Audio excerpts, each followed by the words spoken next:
Hello everyone, welcome to my channel. I'm Kissy. I wanted to do another reading today. I just heard, or I saw Mrs. Doubtfire. I don't know if any of you are familiar with Mrs. Doubtfire, where she comes out from behind the fridge and she's like, well, hello! So, maybe you have a Mrs. Doubtfire in your home. Or maybe someone is hiding behind a key lime mask. That was a joke, part of the movie. But anywho. So, why did we come here today to do another reading? Because I think it's time we had a really good conversation about the divine masculine, divine feminines. I am very, very proud to see so many beautiful women of all age groups, of all cultures, different parts of the country, different parts of the world, really owning their power, coming into this understanding that their power is not some kind of concept that you fit into this mold of. It's going through the challenges, the trials, the errors that we experience in day-to-day relationships, and day-to-day responsibility, and day-to-day actions that we go through our day, and being able to say, wait a second, this is this movement that I am, this direction that I'm walking in, this way that I move, this way that I think, this way that I feel, all of this, if I didn't create it, if I wasn't the one that created it, then why am I experiencing it? So then we realize, okay, so if I'm experiencing it, it's because I created it. No matter how I look at the world out there, as much as I want to say they're responsible and I'm not, I'm good, they're bad, it's still part of the polarity. In order for them to be bad, you have to be good. In order for you to be bad, they have to be good. And it's like, we can live in that forever. We can finally get to that place where we're like, you know, if I'm going to create my peace, my happiness, that's where we carve out our unique, individual sense of power, which is personal and very intricate to each individual person. So to see so many women kind of emanate the same energy, and the energy being grounded in their knowing of who they are, unmoved by the opinion or the neglect or the invalidation of others, recognizing, wait a second, my ability to give and love and receive and be available to, like, we're not obligated to actually love anyone. We're not obligated to that. But, and even our own children, it's not an obligation. It's an innate part of us to love them. And even if we were to feel disconnected on some level with our own creation, with our own child, we still can't deny the love that we feel. And so that belief of, when we love you, we cannot hurt you. When we love you, we cannot deny you. When we love you, we cannot be malicious or cruel or evil. Actually, we can, but we're choosing not to. We're deciding not to. We made a choice long before that connection of, this is the standards with which I'm going to love. These are the standards with which I'm going to give. These are the standards with which I choose to engage energetically with you as part of my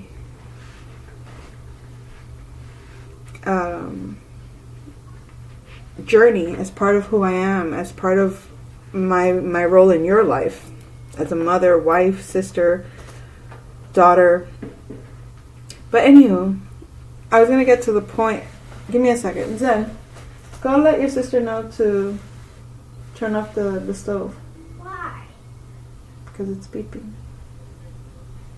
Can I? You could. Do you know how? Do I open it? No, never mind. She already got. She's over there now. All right, never mind. Excuse me. Parental duties, of course. Anyway, okay. So what I was saying is, I'm very like I've witnessed some remarkable young ladies, very wise, very grounded, and although as a woman we can become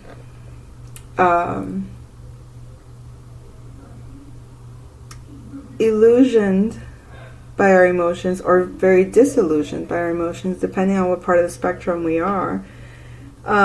It's still emotionally an emotional response to life. It's life happens to us and then we react to it, or we respond to it in ways that may not feel good to us. But because we're programmed or taught or learned some way, somehow, that it's kind of like our thing to make certain things work when it comes to people, I think taking our power back has taught us a very, very important lesson, no matter what the age we are. We can't let our love blind us to how others behave towards us. People treat us the way they think they can because they presume that your love, they take that whole concept of unconditional love that we've been trained, it means to never go against thee, to never say no to thee, to just basically agree to everything, and to believe that everything that you say, do, and want, and expect is okay and normal, and where your priority is more valuable than mine, because what you're doing or who you are or what you got going on is more important than what I got going on. But I can see that concept in a typical modern day home where, priorities are masculine role things such as making that money, paying those bills. As I'm the one, like, I'm special. You can't disrupt me because I'm the one that brings home the bacon. You can't disrupt me because I'm the one that's got to make sure the ship is running tight. You can't disrupt my life, and I'm supposed to be able to do what I want and blah, blah, because I'm the man, because I make the world turn. And then there's kind of this thing where the female kind of feels like, well, he's doing this, so let me make life easier. If I'm not doing that task, that's so difficult. If I'm not doing that task, that's so, requires so much time and space and personal, and what they say goes in that way. Like, I have to respect that. Like, this is a boundary I must respect, and I can't cross it. But it seems to be crossed for me. I don't have that same boundary. So that's what the issue is. It's like the masculine coming from a place now, realizing either that, as the saying goes, what's good for the goose is good for the gander. But also, the feminine in her power is realizing who agreed that my role is lesser than, who agreed that what I do doesn't require more quiet, more interest. It's like, because we've learned that our happiness has to come from the partnership, it's almost like they carry this card of, haha, I hold your fun in my hands. I hold your happiness in my hands. Like a little kid that thinks, we're going to do what I say. We're going to watch the show that I want on the remote control. Because just because of this title, because I'm the man, or because I'm in charge, or because I'm the boss, or because I'm bigger, or because I'm better, whatever it is because in the dynamic, that person holds a position of power beyond yours. And I'm realizing that there's more divine feminines nowadays that have concluded, some long ago, but some have gone down the path of bitterness and snapped out of it and was like, wait, this isn't going to determine my happiness or who I am or how I live and operate and whatnot. And what's good for the goose is good for the gander, Let me enjoy my life too then. Let me do what I need to do for my happiness and let me fulfill my dreams. Like the movie Eat, Pray, Love. It's like, let me follow my bliss. Let me follow my dreams. Let me not do the conventional thing. It's almost like, how dare you? But it's also, there's this like haterism that comes from those that can't talk about it, and those that do are seen as villainous in some way, like, because you're going against the status quo, and the status quo is a certain belief system that this is how you're supposed to live, or this is how you're supposed to, the boundaries under which you're supposed to operate. And no matter how good you are and how qualified you are, how great you are, you, on some level, are not going to be better than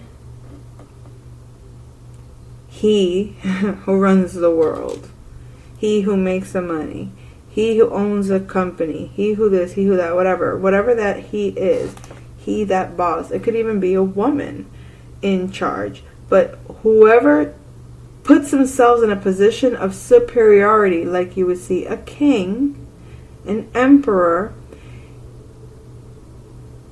depending on that individual,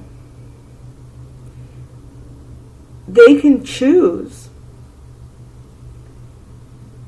to separate themselves from the people and say, okay, I am above you and the rules apply to you and not me. That would be what we see as a hypocrite, right? And it's like, oh, but he's special because he's king, or he's bigger, or he's... And then you can challenge, like, can there be more kings than you? Or, so that it's evened out, and then there's no, like, where we have to do things only your way. So that's where the concept of the United Nations, where you have a leader for each country, a representative for each country speaking for the people of the country. And it's like, wait, I didn't say you can speak for me. And who's to say that I'm going to agree with what you have to say? And then it's only you and other, men, that even if it was a woman, it's the person that is the leader for. So it's like, I wonder, is the leader supposed to be above reproach or above, that's where we see that you'll see quotes or memes. A true leader stands behind their team. They're basically like you'll see in the military, they go through the exercises with their teammates. They run through the battle stations. They do these things as a whole, as a collective. As your trainer, they're training you, they're teaching you. But once you've been trained, you're all equal. You're supposed to be all a team. And so this whole concept of one leader over, like, having special privilege because you are the leader, that special privilege is the problem. You get to be treated differently than the rest. You get to be given special privilege than the rest. And we have many of those, like superstars and people in high positions of corporations or whatever it is. That's where you see the corruption. That's where you see all of these things going on. So these divine feminines that are like calling it out for what it is, because what it's been is all this elusiveness, all this secrecy, all this fear to just say it out loud, to just say what it is. It's like challenge it, challenge it, challenge it, stand up to it, until it becomes the norm. No, the abuse of power cannot happen. The abuse of power cannot continue. The unfairness, the imbalance, the games, if you ask too many questions, you get pushed aside, shunned away, and everything is, it's like, it's not a fair fight if it's about doing things in secrecy, like out of bounds. So it's like, I think that's what we've opened our eyes to, that it has more to do with in the actual, let's say, in front of everyone, in the public eye, or in, as far as everyone knows, these are the rules, and this is how we're playing. But behind closed doors, there are different individuals in cahoots and working together and working this and working that, and where it's completely unfair and unbalanced. So therefore, the rules that were made in the public eye doesn't even matter. And then the thing is, they have to be able to do this game as if to be playing under the rules, even though behind the scenes it's completely not playing by the rules. And you're thinking you're in this game of life, playing the game of life with people that are playing on the up and up, saying what is, you know what I mean? Like, with integrity. And I think that's what we're realizing, that it's like, is there a way to hold people accountable for their integrity, to be integrous? And I guess that's what we're doing, like the whole thing with like the Me Too movement, I guess. What else? All this equal fair pay and just a bunch of stuff, right? But you'll see it in other ways how it manifests, that it's like, who's really making the decisions, and does it really matter? My one voice, when the people that it benefits, they don't even hear it. Like, for example, the school system. You can talk about, let's change the school system. Let's not treat the kids like if they were in a prison or like if they were delinquents that needed to be controlled. Let's give them a certain sense of freedom to think outside the box or whatever, and completely renovate the whole way of educating our kids. So that's when you start to see, it's like, wait a second, the solutions are there. Why aren't they being implemented? And that's when you realize they're not being implemented because someone doesn't want to implement them. And then you have to ask yourself, if they're not wanting to implement them, then there has to be an agenda that doesn't benefit those individuals. There's like no other explanation for it. So then you realize, okay, you're in a system. Nothing is what it seems. And at the end of the day, there is no one is really keeping score except for the outcome of your choices. The outcome of your choice and the end result before you check out of the game, that's going to be whether you beat the system or didn't beat the system, whether you won the game or didn't win the game. And who determines that? Technically just you, because what is a fulfilled great life for you may not be a fulfilled great life for another. Someone could be an alcoholic bum, and to them ecstasy is to lay out on the beach with all the liquor in the world and just be in bliss forever. That could be someone's legacy or like dream, like they lived a successful life, because that's as far as their dream can go. Someone else's dream could have been really ambitious or really like, I'm going to accomplish, these 10 things and these 10, have all these medals of honors. And doing that is going to feel like a life of success. And when people recognize that as success, then it is because they look at it like the unthinkable. This person accomplished all this, and the masses don't accomplish all that, or that in that field that well. Whatever it is that you become an expert or known for, like a Nikola Tesla, or whoever invented whatever. Like right now we have Elon Musk, or maybe Jeff Bezos, where they're like the guys to beat. If not even what's his name? Andrew Tate, right? It's like, oh yeah, these are the different realms, and these are the ones winning the game in these realms. So in life, you're supposed to supposedly see that as this is the guy to beat. This is who everybody's looking at in this area as success. You have this happening in the spiritual realm, in the music realm, in the realm of all arts and science and literature. It's like, who's the best author? Who's the best actor? Who is the best singer? Who is the best producer? Who is the best director? And when you look and you put the list of all the best, that's what they would call the legacy. And then maybe somewhere down the line you'll see someone that wasn't recognized in their time, and later on time proves to be that someone was what they would call what do you call that? A pioneer in something that isn't in their time, being seen.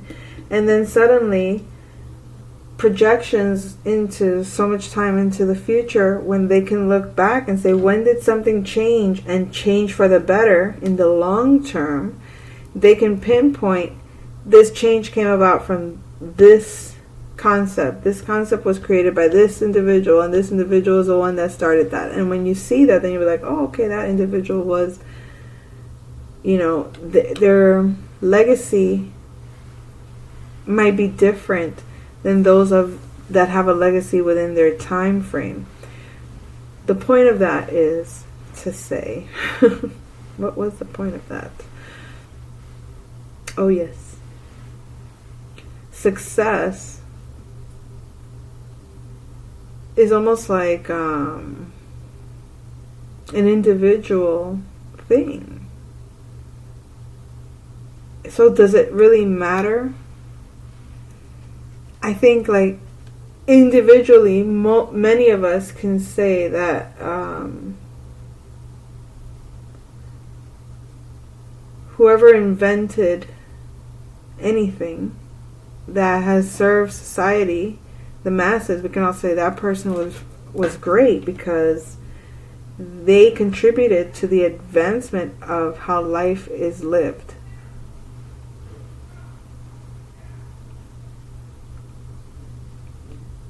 And it's like, that person didn't set out to do that when they did that. I don't think that they said, yes, I'm going to create something that's going to advance, civilization as we know it. Maybe they do. Who knows? Maybe on a subconscious level they do.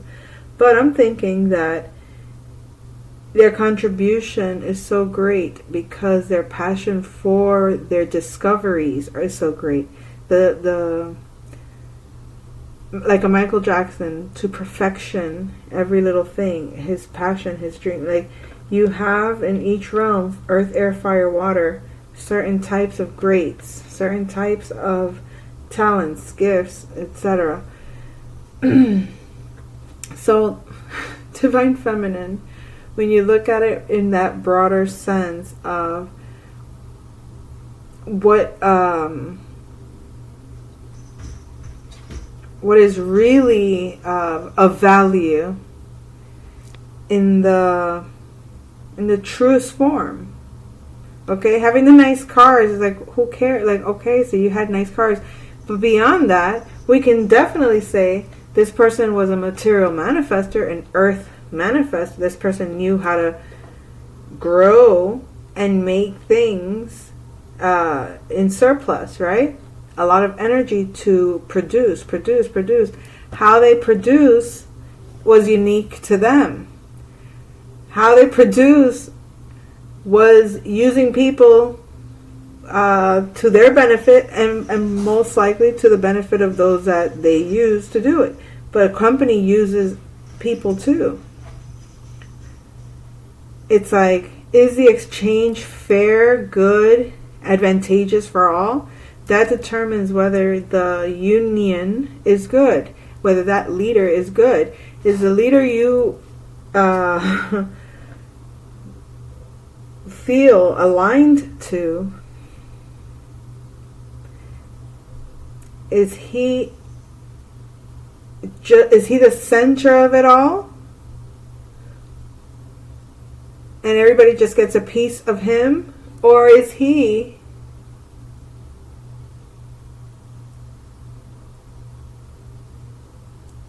part of it all? Creating, is his contribution part of the bigger picture, inclusive,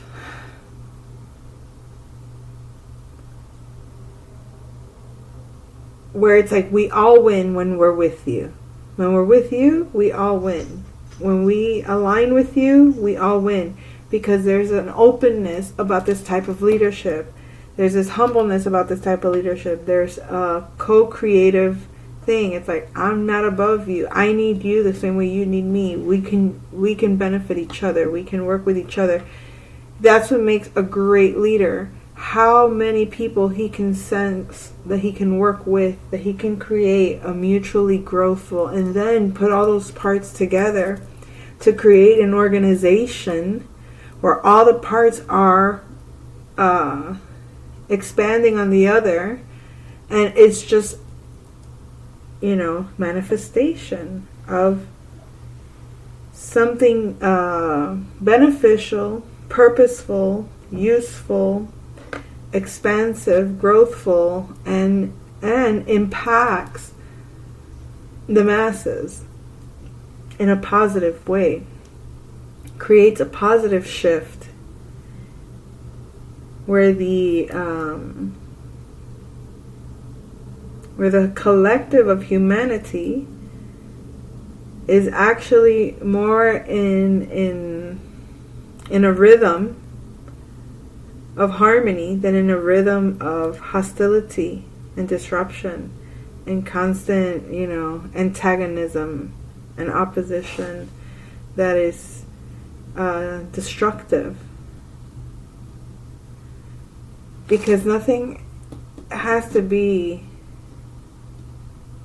destroyed. It can be reutilized. The only thing that needs to be destroyed would be those things that seek to destroy. Because even if somebody was curing a disease, the focus isn't so much on killing the disease, it's on healing the environment so that the disease is not a trigger or a factor. The disease does away on its own when you can actually heal the environment in which it's in, because it only grows in the unhealthy, in the toxic, in the, you know what I mean? So the same way with our environment, with our society. When you have a divine masculine that's able to produce and repurpose things and make use of all things possible, and only eliminate, and by eliminate we mean and allow that which cannot survive in harmony to exit itself from the environment. That applies to healing, relationships, environments. That's the process of surrender, in a way, of letting go. Anyway, I started off, being proud of the divine feminines, because I do see that it's a certain spirit of health and wholeness that is the embodiment of her. And health and wholeness is not something necessarily that's light and positive all the time. It's balanced, because we do need our darkness. We do need to tap into darker emotions. We do need to see dark things in order to bring light to them.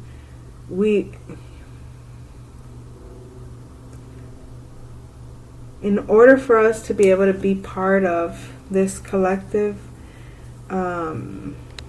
shift, it's about tapping into confronting the parts of us that we have yet to discover. Not be afraid of it. Like, acknowledge there's nothing to fear. And it's like, get into that passionate self-discovery through all things, not just in your head. Get into it. When you feel a feeling, feel that feeling. Give it a name. Talk to it. Sense it. Did someone trigger it? Did it come out of you? What triggered it? Take it back to where it came from. When it's a thought, do the same thing. When it's a temperature shift, what changed? What was said? What was done? What did you witness? Like, sit with those things. And I'm not saying it like you don't already know this. I'm just reminding you that's listening that is our power, our fearlessness to face our darkness, our fearlessness to stand in that truth of who we are and be okay with the reactions of those that cannot stand in that kind of pressure. And I think we're starting to realize it's a matter of owning that space within you. And I feel like when you own that space, when you know what that space is, that's what it takes to be a true leader. So now you'll look at the Divine Masculine and be like, if this is how I stand in the face of this thing, that this challenge, this darkness, or this whatever it is, if I can meet you there and I can walk with you in that, then what makes you an authority over me? Nothing. We're seeing the same thing. We've been through certain things that we can recognize within each other. And because of that, we can stand together and be like, okay, we're here as a team now. We're not here as oppositions. We're not here as battlefield power struggles. And I think that despite the age of the individual and despite the culture of the individual, that energy of divinity shows itself when conflict arises. So however they act when conflict arises, if they're emotional mess, if they're emotionally hurtful, if they're emotionally unwilling to listen, emotionally unavailable, emotionally challenging, can't hear you when you speak, you have a choice to make. Am I going to sit in this person's darkness with them, and they're going to be so caught up in that fear that they're not going to hear me? Why am I going to keep walking this path with you? Why would I continue to? It's like we made this contract or agreement or this understanding that we're in the same page. So are we or are we not? And if we're walking through a certain darkness, are we going to be there for each other? Or are we going to lose control and we're going to just like get completely taken over by.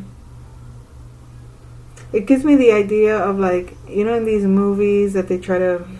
I don't like watching movies like this, like end of the world movies and stuff. Like, they always put these situations where it's like they're right about to, you know, like seconds away, and then they're trying to solve the issue, and you always got that one person that panics and like kind of like loses it. And it's like, are we gonna keep walking with this person that can potentially get us all killed, or are we gonna have to leave your ass behind? Because we can't help you if you don't help yourself. We can't, you know, we can't get you to safety if you're going to put us all in danger. And I think that's one of the biggest lessons that we're learning, divine feminine, divine masculine, is that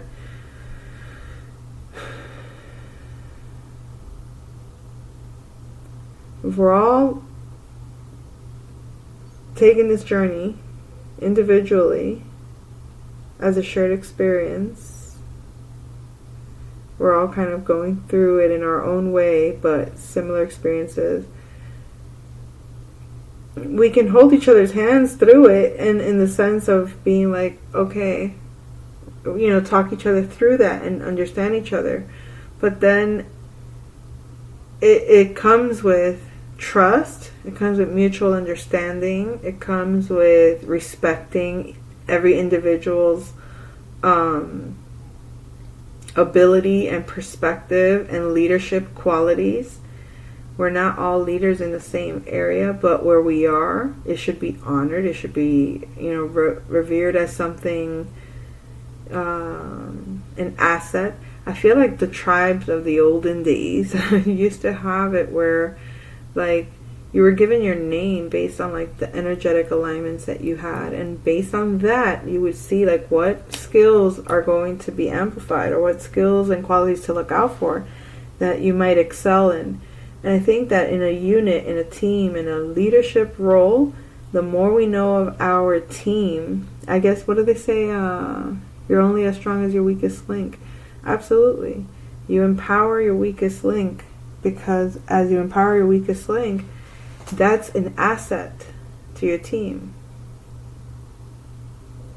That was the argument that Dantes made in the Count of Monte Cristo when he escaped from the Chateau d'If and he ended up on the ocean shore, and the pirates were on the shore waiting for him to wake up.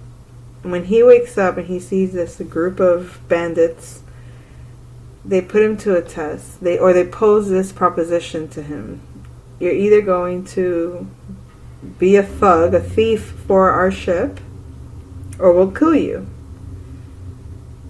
And he's like, all right, fine, I'll work with you. But then there was another problem. The problem was they had an issue with one of the guys who did them dirty. It's like one of their own turned on them, in a sense, betrayed their trust. So half of the ship wanted him dead. The other half didn't want him dead. So the leader of the ship, the captain of the ship, he needed a way to resolve the issue, so he figured fight to the death. That way he gave him an opportunity,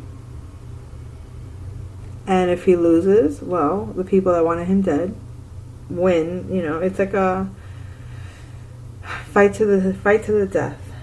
And so Dantes proposes a counter proposal, and this is wisdom, because that was the only solution that the captain of the ship could find. Fight to the death. I gotta appease these people. So Dantes found out. He said, how about if I win, you'll have me on your ship, a skilled sailor on the ship. Well, no. Let me stop. Let me shut up. Hold up. They fight because he said basically fight to the death. All right, fine. I have to fight to the death. He was willing to defend himself. He's not going to let himself get killed after escaping this prison. So when he's fighting the guy who's supposedly the best fighter they have on the ship, he's like, well, you need to look further, because if that's your best fighter, I don't know what you're talking about, because I can handle him. So they start to fight, and at the end of it, Dantes is about to like strike him with a knife. He can actually kill him if he wants to, and instead he tells him, don't move. If you move, it will be the last breath you take. Just relax, I got a plan. Something to that effect. He puts the knife down, and then he speaks to the captain. He says, Captain, if I kill him, you lose a skilled fighter. How about you let him live, and you'll have an additional person. Whoever wanted to see him lose, he's already learned. He's been humbled. He knows he can die in a moment's notice. I could have had him. And if he even thinks to try it again, we can take care of it. But we're going to let him be. That mercy that we're going to show to him is going to make him serve. It's going to make him serve me as his master. He's going to be so indebted to him. And it's not the kind of debt of, I better take care of him or he's going to kill me. No, it's, I'm so grateful because you could have killed me and you didn't. I submit to you. I trust you. I'll let you. I'll do whatever you need me to do because I am there to give service to you as this leader. I'm giving, and even though Dantes doesn't want to be treated like, oh, I'm special, whatever, he's willing to take his leadership role and appreciates those that serve him out of appreciation, out of genuine love. So, I guess that's all, folks. I thought I was going to do a reading, but I got talking to Count of Monte Cristo. I don't know why. All these stories came up. I could have sworn I was going to talk about something totally different. It always happens that way. I'm like, all right, I get the nudge from Spirit that we're going to have this conversation. In my head, it sounds like we're about to talk about this one thing. And then, boom, I let Spirit speak. And all these other things I had no clue were going to be spoken of, get spoken of. So why don't I do an animal totem? Oh, I do remember something else. I know exactly what I was inclined to speak of initially. Let's talk about what the Divine Masculine is not. Divine Masculine is not going to keep you on your toes. We'll get to this in a minute. It's not going to keep you on your toes wondering where you stand in the dynamic in the relationship. The Divine Masculine isn't pretending to be the Divine Feminine because he's aware that you're integrating both masculine and feminine, and they're playing on the, whenever it serves the masculine, they're the masculine. Whenever it serves the feminine, they're in their feminine energy. I don't give a shit how much fucking feminine energy a man has in his chart. You have a penis and you're presenting yourself as a man to me as a woman, you're fucking masculine. I don't care how feminine your energies are. So with that being said, that just means to me integrating the more masculine planets is part of the thing. You're supposed to be able to be in both roles, your masculine and feminine energies. Don't give me this shit about, I'm a masculine, but I'm playing out these feminine energies in your face, like passive and trying to get you to chase, trying to get you to jump through hoops, acting like they're the prize. I'm not saying you're not a prize masculine, of course you are, but a real masculine doesn't play that game. So all these well-intentioned individuals doing their readings about the divine masculine. Let's be clear about what a divine masculine is. I'm sorry, he's a karmic if he's still up to those games. Period.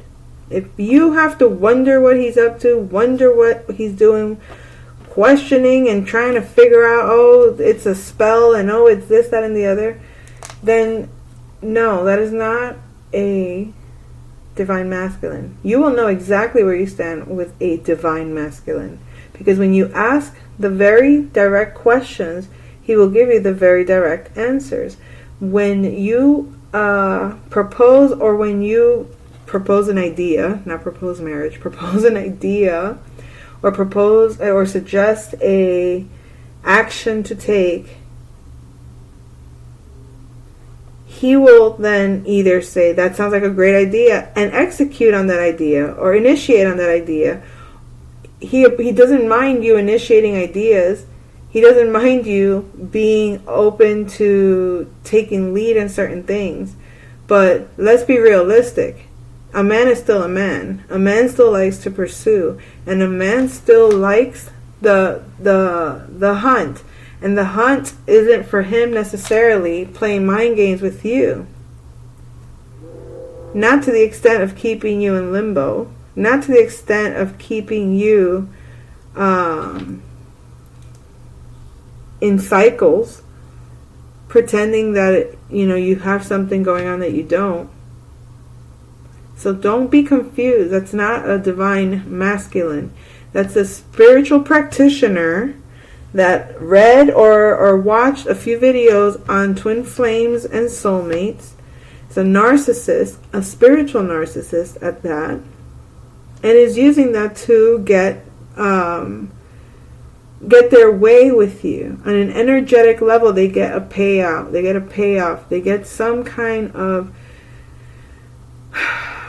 false sense of superiority. It's a false sense of power, just like trolls are online. It's a false sense of power. It's like, yeah, you're big, bad, and tough, but you can say all that shit behind a screen, and then just hang up when you don't want to hear. You can't take what you dish out. I would respect a troll that goes to the conclusion of the conversation, gets to the resolution of the conflict that they bring. Oh, easy for you to say such and such, and they come up with some bullshit to say to something that you're putting on your that is your content on your channel. Let's assume a troll sees you post anything and then wants to contradict it, like, bitch, who asked you? Who asked you? First of all, I'm not here to debate with you. I don't get paid to debate with you. I don't even know you. So I'm not going to entertain that. But let's assume we entertain that, which we've all entertained it at some point or another. I just don't do that shit at this point. It's not necessary. Sometimes you think, oh, as responsibility to my audience, as a responsibility to the people that are following my content, they should at least get clarification about my intention and what I mean and why I said what I said. And it's like, says who? Where is that shit written in a policy on Instagram or YouTube or Facebook? If it is, I really didn't know about it. But anyway, where was I? Oh yeah, you can get into a debate. I would respect a troll for they come up with some stupid bullshit to contradict what I said, and just like some random argument. Easy for you to say, bitch, you don't know me. But anyway, you address and be like, well, yeah, it is easy for me to say because I experienced this or because I know blah, blah, blah. And instead of them just like saying, fuck you, bitch, and hanging up or blocking you, and then trying to like leave you hanging with that energy of trying to get under your skin in a way, that's a fucking leech, a vampire, right? They're just trying to take you for what you got, energetically speaking. They think, and in their brain, they think somehow that they actually got some power, that they actually got some like super power because you're pissed off. Now they're actually happy. Their happiness is at the expense of other people's frustration or botherment that they caused. If that's not a trickster, I don't know what the fuck it is. But like, who actually does that? Like, oh, you're so special. Your happiness comes from the misery of others, the misery you cause them. You find some kind of like sinister pleasure in causing pain to others of any form, mental anguish, confusion. It is just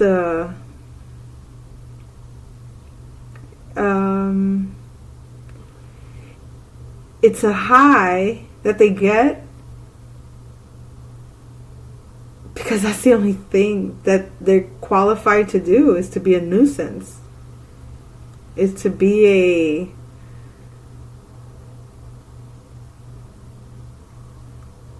a problem for you.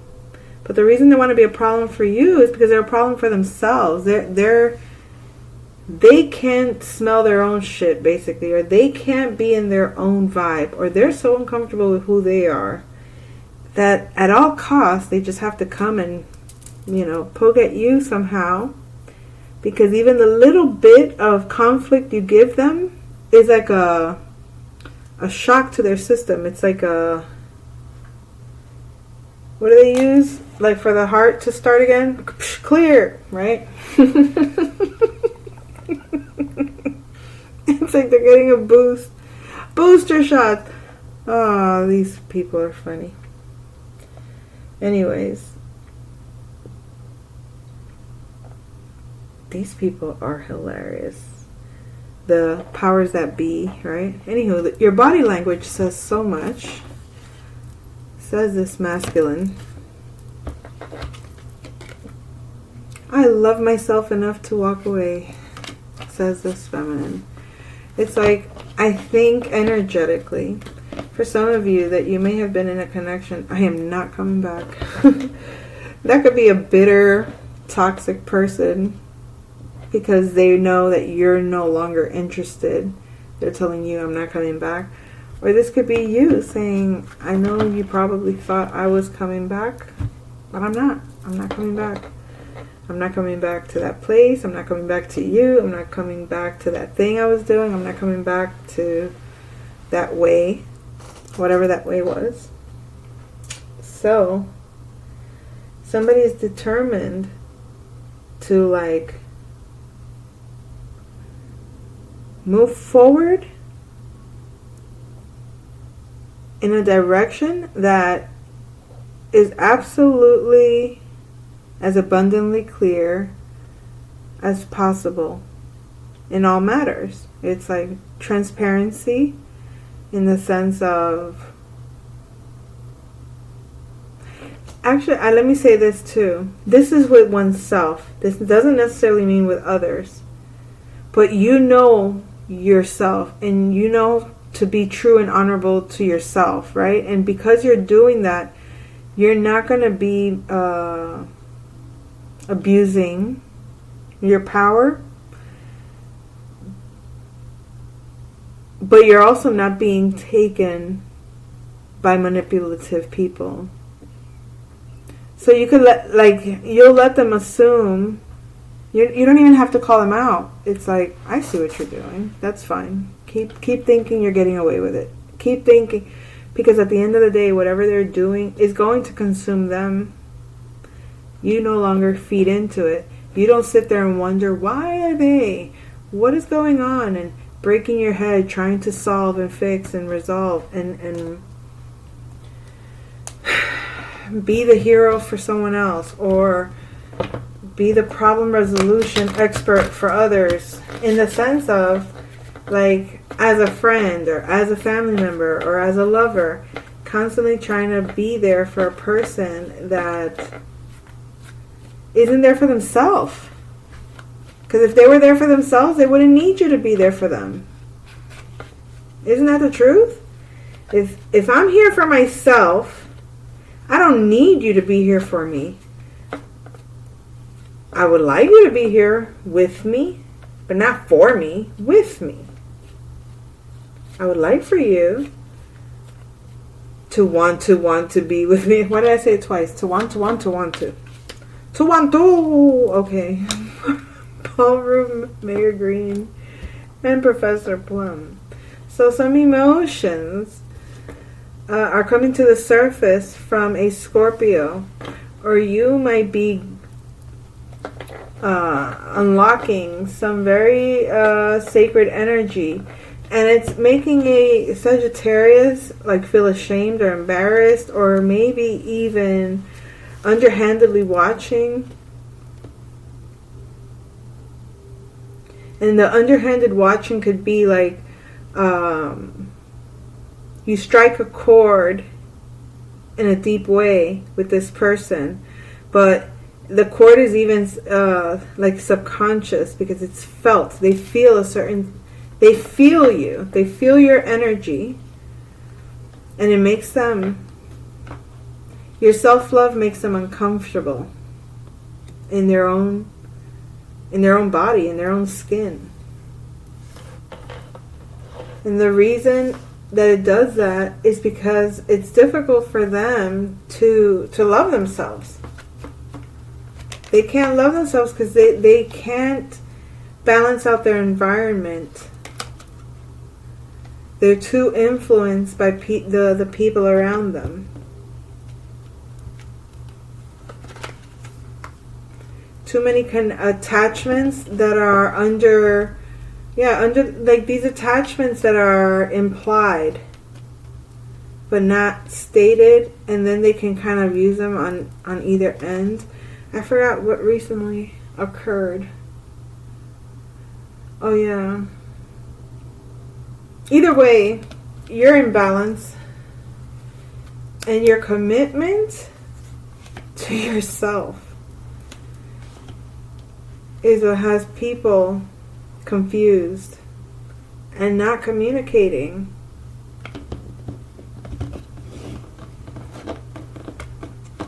Whatever they were trying to do with their words didn't work. It didn't make you bitter. It didn't make you retaliate. It just made you study on the down low more of your spiritual nature. Okay, so I was going to say this situation that occurred, that I had someone call me because they were going through a situation.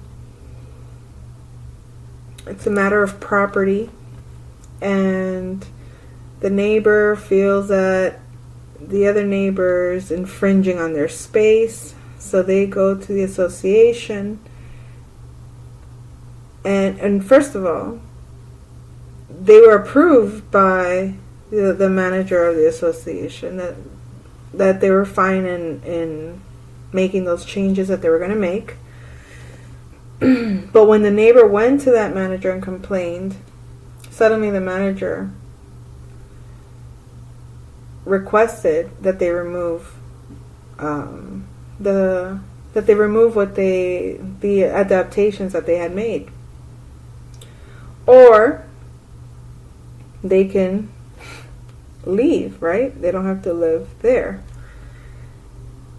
So then they call me and they're freaking out because they assume that, and I'm like, first of all, on your behalf, I'll go ahead and make that call. So I called the manager and I asked them, just to clarify, I'm like, I'm sorry, they state that you had allowed it, and now you're saying that they can't do it. She goes, yeah, because in this association, that's not stipulated. We don't have a contract for that or whatever.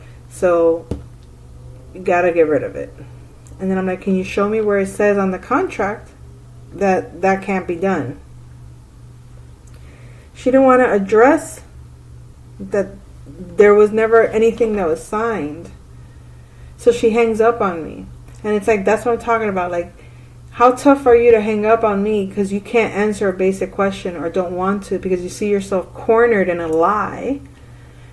But it's easy for you to be a big bad wolf when it's on the phone. If I was to show up there and be in front of that person in their office and just ask them that question, what are they going to do? Kick me out of the office? You need to go. I got to go. Bye, please. Just go.